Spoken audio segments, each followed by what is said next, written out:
দুষ্ট শিয়ালিনী, তুই এই এতিম দুই বাচ্চাটাকে অনেক অত্যাচার ও অন্যায় করেছিস।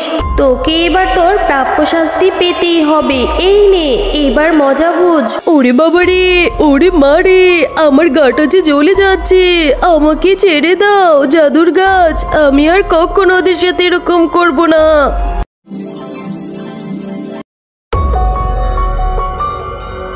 মিস্টার মিচকে, কংগ্রেচুলেশনস, আপনি দুই কন্যা যমজ সন্তানের বাবা হয়েছেন। কিন্তু আমরা আন্তরিকভাবে দুঃখিত, আপনার স্ত্রীকে বাঁচাতে পারলাম না।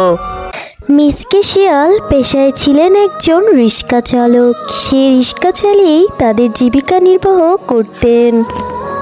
মিচকের বৃদ্ধা মা তার দুই কন্যা সন্তানকে লালন পালন করত। আহারে, মা ছাড়া সন্তানগুলো কি রকম ছটফট ছটফট করে। আমি বেঁচে না থাকলে যে এদের কি হবে সৃষ্টিকর্তাই জানে। ও দাদি, দাদি, তুমি আমাদের ছেড়ে কোথায় গেলে দাদি? ও দাদি, কথা বলো দাদি। বাবা, ও বাবা, দাদি চোখ খুলছে না কেন? বাবা, দাদিকে চোখ খুলতে বলো। দাদি, ও দাদি।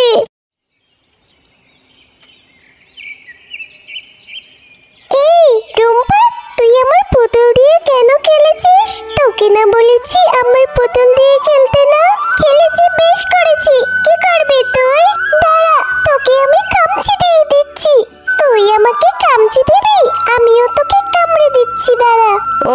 রুম্পা টুম্পা, তোরা দুই বোন সকাল সকাল এত ঝগড়া করছিস কেন? নে, এখন ঝগড়া রেখে এই খাবারটুকু খেয়ে নে তো মা। না বাবা, আমি দাদিমাকে ছাড়া কিচ্ছু খাবো না। আর না হলে আমাদের নতুন মা এনে দাও, তবেই খাবো। বাবা, টুম্পা খাবে না? তাহলে আমিও খাবো না। আমাদের নতুন মা লাগবে বাবা। না, এই মেয়ে দুটোকে আমার পক্ষে আর একা সামলানো সম্ভব না। এবার দেখা যায় একটা বিয়ে করতেই হবে।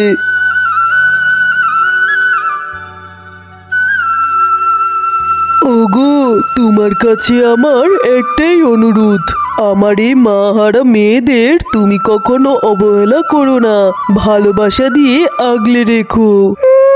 মাখের মোলক, আমি বিয়ে করেছি তোকে তোর মেয়েদের বান্দিদাসী কাটার জন্য? দাঁড়া দাঁড়া, আমি তোর মেয়েদের এরকম আদর করব যাতে করে তোর মেয়েরা বাড়ি থেকে পালানোর জন্য বাধ্য হবে। ওগো, তুমি কোনো চিন্তা করো না, ওরা তো আমারই মেয়ে। আমি ওদেরকে অনেক আদর যত্ন করব।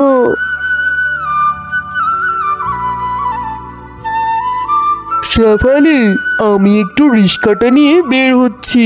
কিছু টাকা ইনকাম হলে ব্যাগ ভর্তি করে বাজার নিয়ে আসবো। তুমি ততক্ষণে রুম্পা আর টুম্পাকে দেখে রেখো। ঠিক আছে গো, তুমি কোনো চিন্তা করো নে, আমি ওদের বেশ দেখে রাখবো।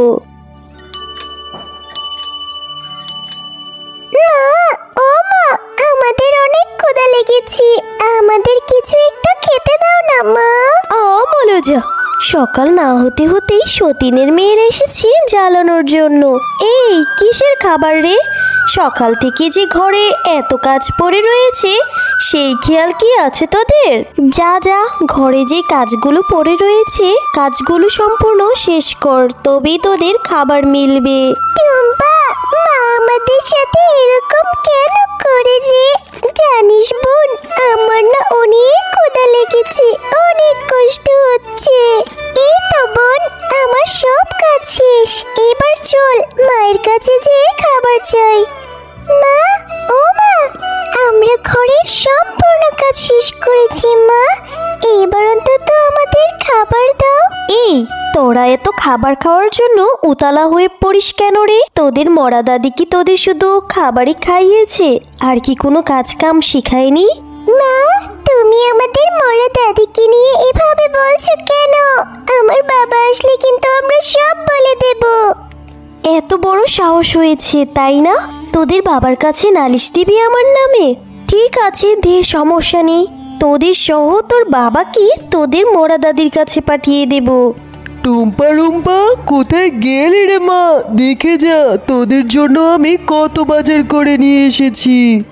হ্যাঁ গো, তুমি বাজারগুলো রেখে গোসল সেরে আসো, আমি চুলোয় রান্না বসাচ্ছি। ঠিক আছে গিন্নি, আমি গোসল সেরে আসছি, ততক্ষণে তুমি রান্নাটা করে ফেলো। এই তোরা কোথায় যাচ্ছিস নবাবের বেটিরা? যা রান্না করে গিয়ে রান্না কর। মা, আমরা তো রান্না করতে পারি না। আমাদের দাদি তো আমাদের দিয়ে কখনো রান্না করেনি। রান্না করতে পারিস না, করিসনি কখনো, এখন থেকে সবই করবি এবং সবই পারবি। যা।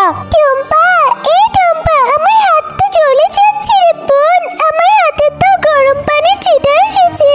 কি রে রুম্পা টুম্পা মা, রান্নাঘরে তোরা কি করছিস? তোদের মাই বা কোথায়? শেফা, এই শেফা, কোথায় গেলে তুমি? তাড়াতাড়ি আসো তো দেখি। আসছি, কি হয়েছে? এত ডাকাডাকি করছো কেন? হ্যাঁ গো, তুমি থাকতে রুম্পা টুম্পা রান্নাঘরে কি করছে? আর ওরা ছেলে মানুষই করবে দেখেই ওদের দিয়ে কি তোমাকে রান্না করাতে হবে? আর ওদেরকে দেখার দায়িত্ব তো তোমার, তাই না? আজকে আমি আর কিচ্ছু খাবো না, তুমি টুম্পার হাতে মলম লাগিয়ে দাও, এখন আমি আসছি। কি রে কাল নাগিনীরা, হয়েছে তো নাটক। আমাকে জব্দ করার জন্য ভালোই তো ফন্দি পেতেছিস। তোর বাবা আজকে বাড়ি থেকে বের হোক, তোদের এমন মারবো, একদম শিক্ষা দিয়ে ছাড়বো। রুম্পা আর টুম্পা তাদের সৎ মায়ের ভয়ে বাড়ি থেকে পালিয়ে যায়।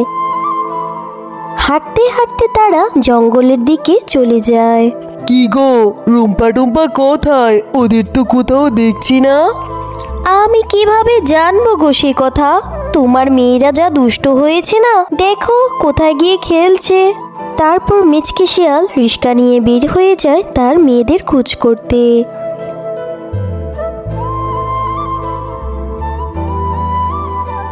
বোন দেখ, এই জঙ্গলটা কত সুন্দর। আজকে থেকে আমরা এখানেই থাকবো, আর বাড়িতে যাব না। হ্যাঁ রে বোন, আবার বাড়িতে গেলে তো আমাদের সৎ মা আমাদের মেরে ফেলবে। বাবা বাড়িতে না থাকলে তো আমাদের উপর অনেক অত্যাচার করে। এইসব কথা তো আমরা বাবাকে জানাতেও পারি না। বাবাকে জানালে নাকি বাবাকেও জমের বাড়িতে পাঠিয়ে দেবে। এই কথা বলে তারা দু বোন অনেক কান্না করতে থাকে। রুম্পা টুম্পা, তোমরা কেঁদো না, আমি তোমাদের সব কথা শুনেছি। তোমাদের সৎ মা তোমাদের উপর অনেক অন্যায় অত্যাচার করেছে, কিন্তু আজকে থেকে আর হবে না, আমি তোমাদের পাশে আছি। দেখ দেখ বোন, এইটা জাদুর কাঁঠাল গাছ, আবার কোথাও বলছে। হ্যাঁ, আমি জাদুর কাঁঠাল গাছ, আর আমি তোমাদের সাহায্য করতে চাই। এই নাও, এই বীজটি তোমাদের বাড়ির আঙিনায় নিয়ে রোপণ করে দিবে।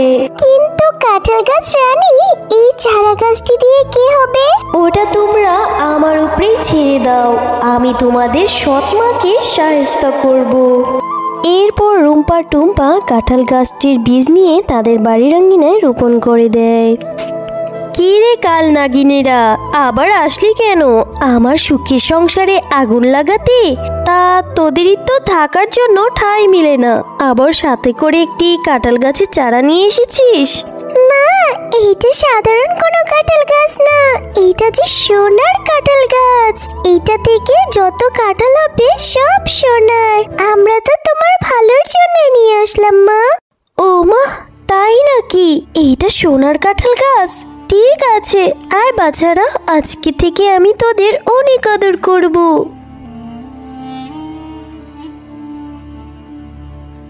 এই সতীনের বাচ্চারা, আমাকে মিথ্যা কথা বলেছিস? এই নে দেখ কেমন মজা লাগে। মা আমাদের ছেড়ে দাও, আমাদের যে অনেক লাগছে বাবা। অত্যাচারী শেফা শিয়ালিনী, বাচ্চাদেরকে ছেড়ে দে বলছি। তুই দিনের পর দিন এই বাচ্চাদের সাথে অনেক অন্যায়, অনেক জুলুম করেছিস, কিন্তু এখন থেকে আর হবে না। তোর পাপের ঘোড়া যে পূর্ণ হয়ে গেছে, তোকে তোর শাস্তি এবার পেতেই হবে। এই নে, এবার থেকে তুই শাস্তি ভোগ করতে থাক। ওরে বাবা রে, জ্বলে গেল রে, জ্বলে গেল। কাঁঠাল গাছ রানী, আমাকে তুমি ছেড়ে দাও। আমি আর কখনো ওদের উপর অন্যায় অবিচার করব না। কি হচ্ছেটা কি এখানে? রুম্পা টুম্পা মা, তোরা কোথায় ছিলি? আমি তোদের কত জায়গায় না খুঁজেছি। আর শেফা, তোমার কি হয়েছে? তুমি এভাবে দাফড়াচ্ছ কেন? সে কথা আমি বলছি মিচকে শিয়াল। তুমি যখন বাড়িতে থাকতে না, তোমার অনুপস্থিতিতে শেফালি শিয়ালিনী তোমার মেয়েদের সাথে অনেক অন্যায় অবিচার করত। সংসারের সকল কাজ সব রুম্পা আর টুম্পাকে দিয়ে করাতো।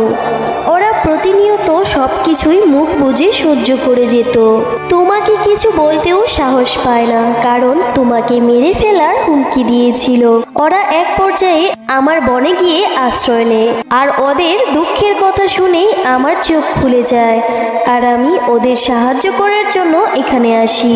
ছি শেফা, ছি!